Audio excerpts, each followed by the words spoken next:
My name is Booch, and today we're going to talk about going on a cruise. Because my humans are leaving. My humans are going to leave me so I can have the whole house to myself. Woo! Okay. Hey everybody, welcome back, and today is day 3. We have 13 days until we are on the Carnival Sunshine. Today is day 3 of 15 days till Sunshine, and so today we want to talk a little bit about booking a cruise. That's kind of the first step.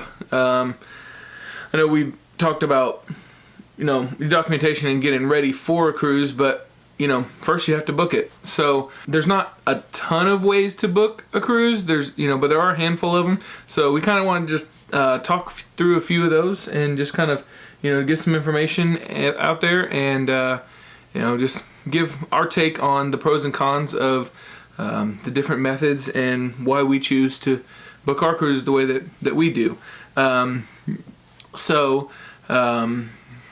What's up first? Well, I think first off you need to be able to figure out what cruise works for you. And that goes for cruise lines, destinations. You have to take a lot into consideration, what time of year you want to go, if it's going to be during a busy season or an off season, those kinds of things. There's a lot to consider when you're trying to choose the right cruise for you. So Absolutely. Yeah. We personally, we tend to go somewhere May, June area, and then again in the fall. I guess it's kind of been our pattern. Yeah, well, because we go right at the beginning of summer. This will be our second year because it's convenient to take the little one, and because right when he gets out of school, he can have a little break from being in school all year. Mm-hmm. We've gotten lucky the past 2 years. School has gotten out here the week before June, the last week of May. We avoid the mass chaos. May 1st, it seems like, the first week in May, the prices just skyrocket. Mm-hmm. So these past 2 years, we've been fortunate enough to be able to get that last week in May. And, it's warming up, so it's a good time to go, but the prices haven't jumped yet.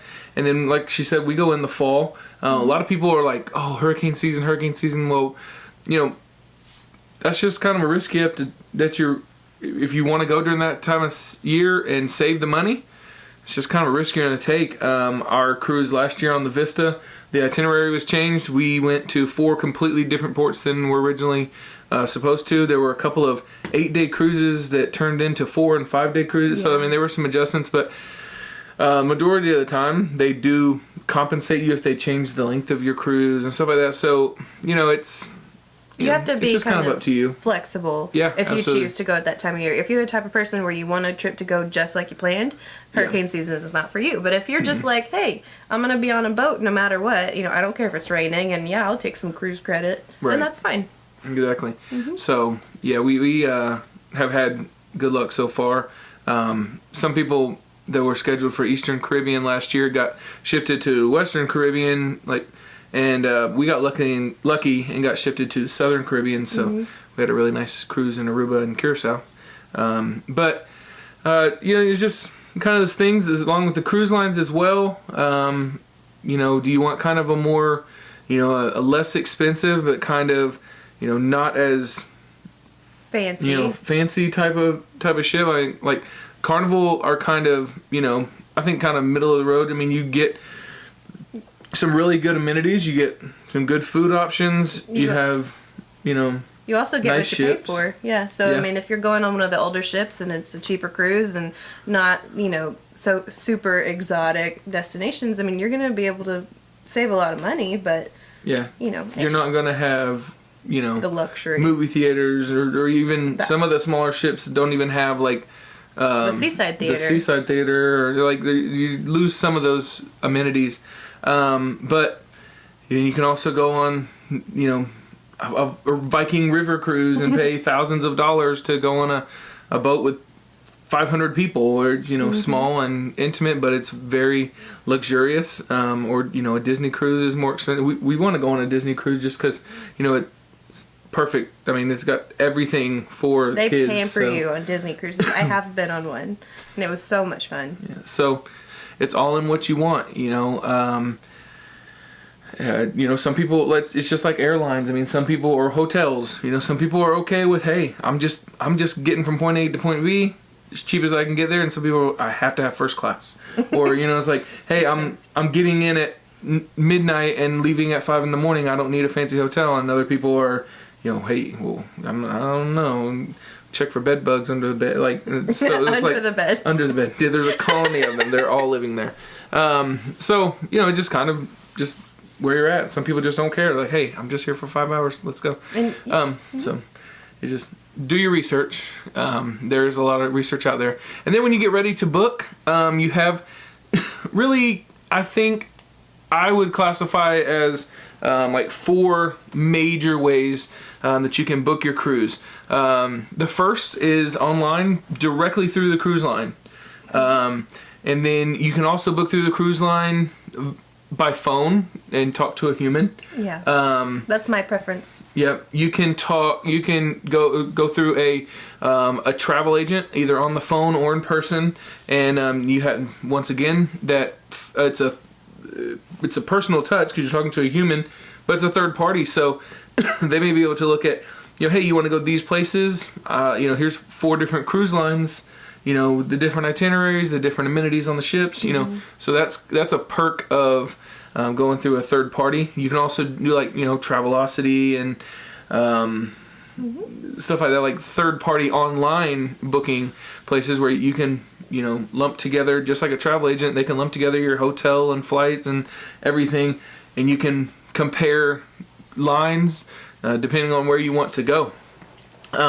So directly through the cruise line is the way that we have done it. You can do it online. You can go on there and look at all the information. If we know, hey, I want to go to these destinations, I haven't been there yet, or I want to go on this specific boat. We did it with the Vista. We wanted to go on the Vista. It just didn't, we just had to figure out when and where we would be going. So you can go on their website and do all the research right there. Ports that are close to you. Yep. That's important. And then you can, if you need to talk to a person, that's what we prefer, just call in. We have our personal person. What's her name? She's awesome. Her name's Estefany. Estefany with Carnival. And She's helped us for the past 3 cruises. Yeah. I call her every time. And she helped my parents book their cruise. A friend of mine from work. I mean, she's awesome. So I recommend her. Yeah, so she's great. And, we look online and get all the information. And then we call her and say, hey, look, here's what we want. Here's what we see. Is that best? Is there something else? And she may say, oh, well, here's a code out there. You can get onboard credit. I mean, that's kind of what happened last time. There was a deal for $50 deposits and $50 onboard credit. And she's like, oh, well, you have another code for the casino. It's actually a casino rate for $100 onboard credit. I'm like, oh, great. So, we just like having that personal touch. Yeah, and it gives you a sense of confidence, too, because you build that kind of trust with someone directly through the cruise line, I feel like. So, I trust her judgment, and if she says something like, oh, you might want to think about this instead of this or whatever, I would take that into consideration versus just looking at a computer screen, not having any idea what I'm doing. The other method, like I said, so that's booking directly online with no human interaction, or you can call them directly through the cruise line, have that interaction, or you can book through the third party, like some online websites, and compare the perks of that. The pros of that are that you have access to multiple lines. You have you can bundle things together. So that's a big pro to that. The other option, which we have never used, but I definitely think that it's a positive thing. It's a great thing, and that's booking through a travel agent and having a personal person to book everything through that third party type of connection, where they will book your flight and your hotels and your all that kind of thing. They can compare the cruise lines. Kitty cat. Shh. They have those connections with the different cruise lines, and the big thing with that is with a travel agent is they, once you've booked with them in a few times, they will learn your preferences. You have a human being that will learn, like, hey, you know, I remember you guys didn't like staying at X and X hotel chain, so I've looked up your different options for this thing, and I've made sure that I've taken that out. Or, you know, hey, I know that, you know, you prefer the bigger ships, so I've narrowed it down to all just the bigger ships or small ships. Like, so they, you know, that personal touch, you know, they get to know you over time and know what your preferences are. So the important thing is to know what you want before you start looking into booking any cruise.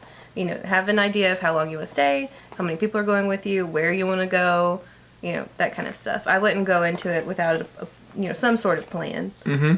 So once you've decided, you know, kind of, hey, me and my 8 friends are going on we want to go on a cruise, and we want to go to Mexico from Los Angeles, and, you know, we said, okay, we've narrowed that down. Now you can, you know, start looking, you know, at your cruises.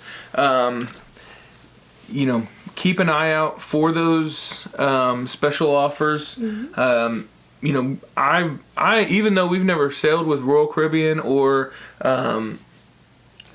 Norwegian, like, I'm actually a member of their, like, I've signed up to be a member of their, like, loyalty club, just so I can get emails.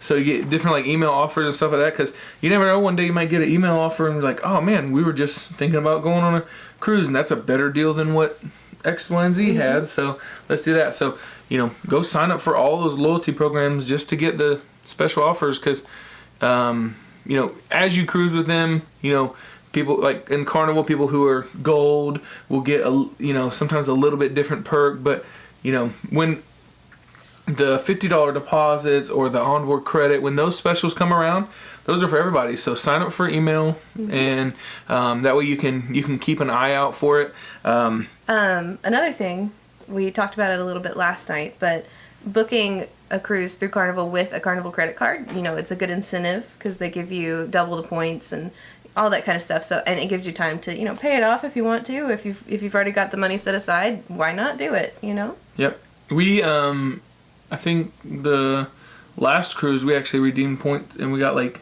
$100 extra credit for redeeming some of our reward points, and we put that like a towards statement credit. The drink package that we got. Yeah, we got the drink package last time. So one other thing would be like we mentioned, the casino offer. You know, there's just for going and playing in the casino and being a part of the Players Club, and we don't spend a lot of money in the casino, but we do go, and you know, use your card and you get, and lo and behold, we had a offer with $100 onboard credit, so that was pretty cool. And, you know, we just go to a casino a couple nights during the cruise, or while you're walking by, play the money claw machine. Yeah, right. Yeah. That's what gets me. The coin pusher and the money machine. But, you know, just do your research, ask questions, Facebook has a ton of, like, little social communities to get a part of. A big one that we're a part of is La Lita Loca cruising community, which there's so many nice people on there that would just give you all kinds of information if you have questions. So join a social network group like that, or where you can ask questions, you know, because it just allows you to, you know, just pick the brain of people that, you know, you're not feeling intimidated by calling a 1-800 number and talking to somebody, and they, you know, maybe be having a bad day and try to sell you something or be condescending. Like, you know, just put your foot out there and just do it. Just do it. Just book a cruise and just go. It's just, you will not regret it. So, but that's about it for booking.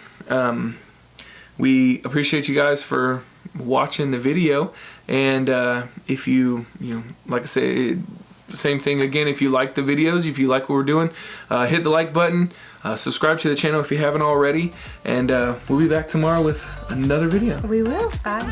Bye.